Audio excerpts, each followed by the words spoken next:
Hey, what's happening, YouTube? Read another book. It's Civilization and its Discontents. Introduction by Christopher Hitchens, which is a good introduction if you do read this book. It's a great introduction. And this book's by Sigmund Freud. It's an older book, but the principles still stand. And he gets into some stuff that's pretty deep. And if you're not willing to go into deep thought and understanding and just into how your brain works, then you're probably not going to like this book. But it is a phenomenal book. I was pushed onto it by Ty Lopez, who I consider him a mentor of mine. We've never met. He makes videos. I watch him. I like how he thinks, and I like how he reads a book a day. And I try to read. I've in the past 2 months, I've probably read.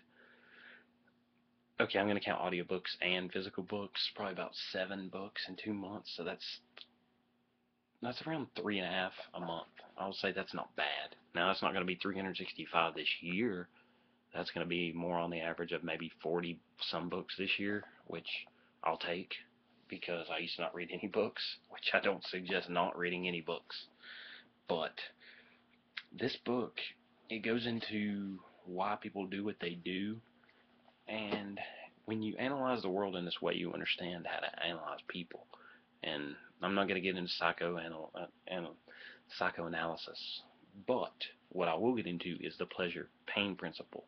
And what he asks is the question, if you could have pleasure all the time, would you want it? Now think about it. Everybody likes having sex. But if you could have sex 24 hours a day, would it be enjoyable? No, because then there's no contrast there. So look at life through that lens and understand pleasure, pain. We got to be somewhere in the middle, moderation. They say variety is the spice of life, so you need to change it up every once in a while. You got to have moderation. You don't want to eat pizza every meal for the rest of your life, but you like pizza. So the contrast there makes pizza what it is. It makes something you can't have very often. So when you have it, you enjoy it. If you put life in that perspective and understand that, don't just go away from pain. Understand what makes it painful. And if you can understand what makes it painful, you can change, you can rewire your brain. Just like working out. I myself, I've worked out for 3 years, but when I first started, I didn't get joy from it. I got pain. It was suffering for a little while because I trained with some people who are way ahead of me. And that's what you need to do in this life. You need to find people who are way ahead of you. Ask them for help. Ask for a helping hand, and you can step up in this life. You ask for a hand, it may be tough. But it's tough when you don't know how to swim and you get thrown in the water. But you know what? A lot of people do that, and that's how they learn to swim. That's how my brother learned to swim. I throw him in the deep end, man. He thought he would drown, but he didn't. He fought back. He learned how to swim. He pulled himself up by his bootstraps. Now, you got to ask yourself, what goals do I have? Have I planned? Have I figured out what I'm meant to do in this life? And go have pleasure in your life, but don't be addicted to it. Don't be addicted to it. I saw something Ty Lopez said he didn't go to a movie for 12 years because he didn't want to be addicted to it. He used to play Street Fighter a lot. Didn't play Street Fighter for a few years. And then he realized, hey, if I go to a buddy's house, I can play Street Fighter. It doesn't mean I'm addicted to it. But if I sit at my house all day and waste 8 hours a day playing video games, yeah, that's addiction. And Bob Proctor said, you can't change a man. A man has to want to change. So if, I'll give you an example, your friend smokes, you can't make your friend quit smoking. All you can do is lead them towards the information that's going to want to make them quit for themselves. You can hand a man knowledge, but you can't make him take it into his heart. You can't make a man have an open mind. You can give an opportunity to learn, but you can't make him learn. Okay? So I'm going to get into a little bit about what he says in this book, and of course he talks a lot about the pain and pleasure principle, and that most people go away from pain and towards pleasure. And that does, it drives 99% of humanity to what they do. And let's see, there's a few things I want to talk about. Mainly the first chapter of this book, or Civilization and its Discontents, is an essay. So that's the main base of this book that I read. I didn't really get too much into the other stuff, because it gets a little boring. Sigmund Freud was a genius, but a little bit crazed. And that's another thing I want to get into. Don't, it's just like Gandhi. Say Gandhi didn't eat pork. Doesn't make him a bad guy. He did a lot of stuff that was good. You can't harp on people's one thing. Don't be a hater. That's another thing Tyler Lopez says. Don't be a hater. Take what's good. If it's brilliant, it's brilliant.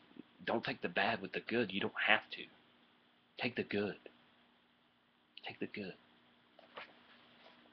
It's just like another thing. You can you can worship Alexander the Great's ideas and why he did with them, how he got the motivation to do what he did, how he had no fear.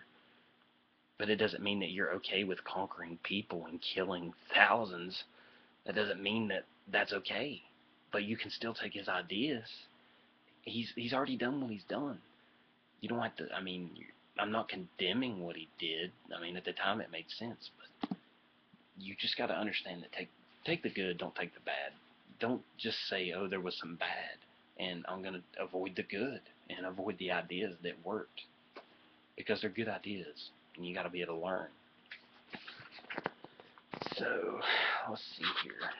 I'm going to try not to make this too boring if you're not already bored, but it's really hard to recall what exactly he said. And you got to understand that you can look up to other people, and it doesn't mean that's a weakness. If somebody has a good idea, listen to them. Have an open mind.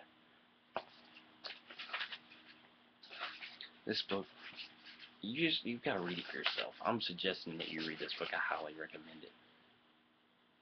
Because I should have took notes on this book, honestly. Because you really just got to, like, pull out from it what you take and then write it down for yourself. That's another way. A Peter F. Drucker book I read, Managing Oneself. You got to know how you learn, man. You got to be able to take notes. If that's how you learn. I can learn by talking and doing this video. But other people, sometimes reading, or some people got to write down the notes, man. Like if you wanted to take down notes of this video, you're going to have a little bit more recall. That's how you learn. Unless you just got a photographic memory or a listening memory, which is also another type of memory. If you got that kind of memory, yeah, sure you can learn from watching this video. But so maybe you're the kind of person that needs to take notes. Maybe you're the kind of person that needs the text transcript, which I don't know if you can do that with this, but the way the voice is picked up by these computers now, I'm sure you can. But like I said, Freud, brilliant dude. He had some stuff about cocaine, how he prescribed cocaine to people. It doesn't make him a bad person. It doesn't make his ideas less significant. So read the book if you get a chance, and I highly recommend it. The video ran a little long, and I didn't get too much into what's in the book, but let's just put it this way. As you go through life, are you going to be one of the people who can't handle the fire? Because you got to go towards the fire. And can't remember who exactly said it, but your life is a time of seasons. The fall is the harvest. You got to go through the winter first. You got to take the tough times. Don't worry about the pain. Don't just worry about the pleasure. You got to live for the 90% of your life, which is work. About 10% of your life is doing fun shit. But you got to be happy in the moments when you're out working. Not worrying about what anybody else is doing. Go through the winter. The spring is going to get a little bit better. It's still going to be tough.